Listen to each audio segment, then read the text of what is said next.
Hello everyone. In today's video we are going to talk about conservative forces. If you have studied conservative forces at uni, you may remember that a conservative force is a force that makes always the same amount of work, regardless of the path you follow.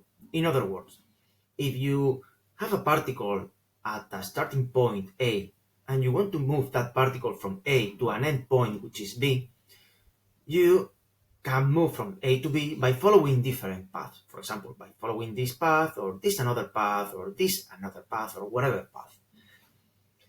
And regardless of the path you choose, the work done by that force, if that force is conservative, is going to be always the same. And as long as the initial and end points are the same. So this is one of the things more told about conservative force. And the other things that are another thing that is widespread about conservative forces is the condition that that force must fulfill in order to be a conservative force. That conditions are here in this formulation, this mathematical equation. When we are working in a two-dimensional space, the condition is that the derivative of the x component of the force with respect to the y component must be equal to the y component of the derivative of the y component of the force with respect to the x component. In the case we are in three dimensions, this is applied to all of the three coordinates plane that we have. So this is repeated here, but we have to add two more equations. One equation that relates x and z, the x component of the force and the z component, the z position, and the z component of the force and the x position, and the same way with the y and the z here. So we know that this is the conditions that a force must fulfill in order to be a conservative force. But the question here is why? What is the relationship between this mathematical condition and the fact that a force is a conservative force? This is what we are going to try to see in this video and in the next video also. To do that, what we are going to do here is to watch these 4 points that I have written here. In today's video, we are going to talk about only the two firsts. And the third and the fourth point, we are going to let these two and last point for the next video, okay? However, I would like to explain some introductory concepts about the two last points, okay? But later. The first point is fields in physics. What is a field? What is actually a field in physics? A field is a physical quantity that is spread or distributed over the space, or a portion of that space. And the space can have whatever number of dimensions, 1, 2, 3, or whatever number of dimensions. However, the cases we are going to work the most are in two-dimensional and three-dimensional cases. The three dimensions is the geometrical dimension of the space in real life, and two dimensions, the use of two-dimensional space is very common when we want to simplify more or less complex problem. So temperature, for example, if you have a temperature distribution in a portion of the space or in an entire space, that is a temperature field. And that would be a scalar field because temperature is a scalar. But in the case we are focusing right now is in the case in which we have a force field. Or in other words, a distribution of forces throughout the space. What does it mean? The way to graphically represent a vector field, because force is a vector field, it has magnitude, it has direction, it has sense, and a point of application. So how to graphically represent a vector field, in this case the force field, with a map of arrows like that. This map of arrows, what it means is that if you take one point here, this point is going to be associated with this force. And if you take this another point, you will have another value for the force. And if you take this one, another value for the force, and so on. So that is the main idea I want you to take from this brief explanation of what is a vector field and a field in general, but in this specific case, a vector field. One important thing about this kind of field is that, imagine that you have something like this, okay? This vector field, which is a force field. If we take that point here and you move some amount in the horizontal direction, what you will have is that this variation in the horizontal position leads, in general, for a general case, to a variation in the two components of the force. Two components because here we are assuming a two-dimensional space. If we were working in three-dimensional space, 3D, we would have variation in the three components. So when you make a variation, when you move some amount in the horizontal direction, for example, from this point to this point, in a general case, the two or the three or whatever number of components of the force has, all of the components of the force may be changed. This is what it happens in a general case. The same happens when we move some amount in the vertical direction. When you are at this point and you move vertically some amount, in a general case, that increasing or that variation in the y position is going to lead to a variation in all the components of the force.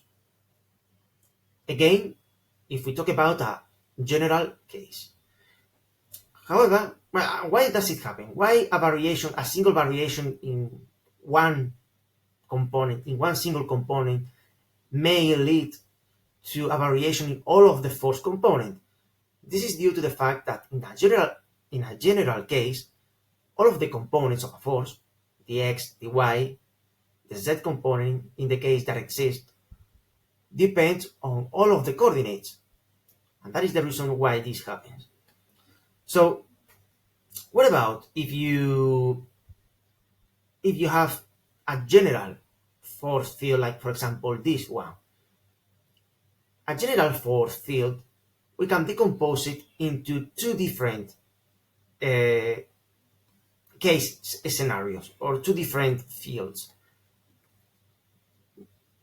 This drawing you see here up is the variation of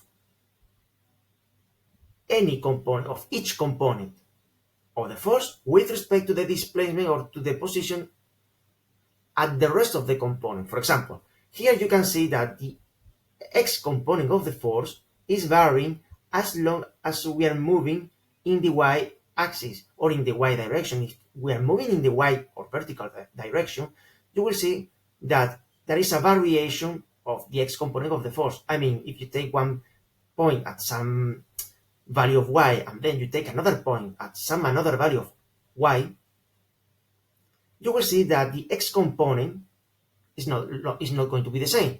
It's going to vary.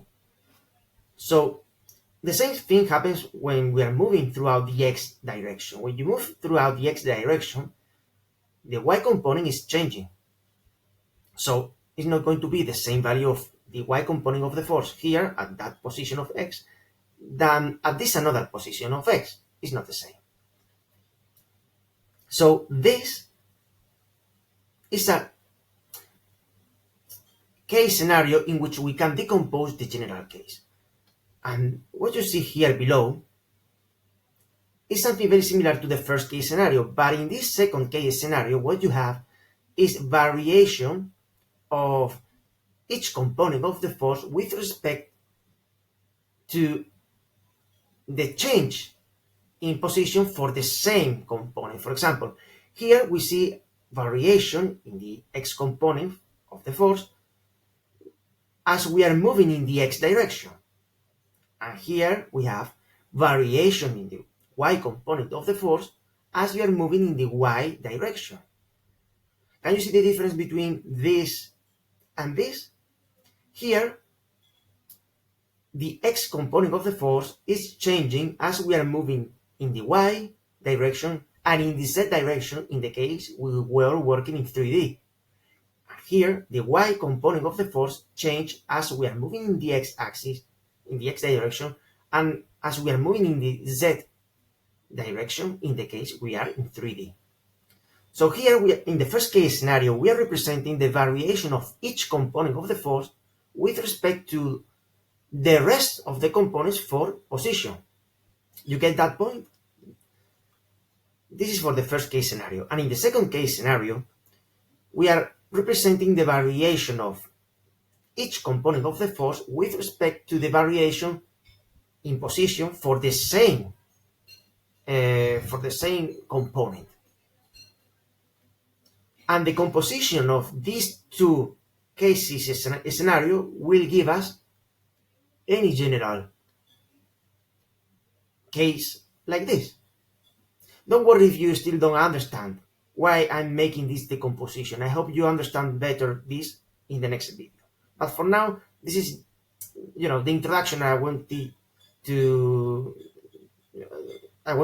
to have for next video. So I'm going to explain now the second point: variation of force components in a finite and in an infinitesimal region. You can see here in both drawings that the evolution of both components of the force as you're moving in the x and in the y and so on is not linear. But locally, we can assume that it's almost linear. The idea is very similar to a function that you see here. In this function, when you take a point, you can see clearly that this function is not linear, of course.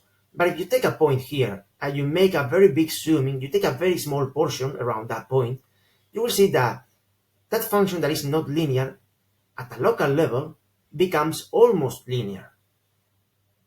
So you can treat this as if it was linear. The idea is the same here. It's exactly the same here.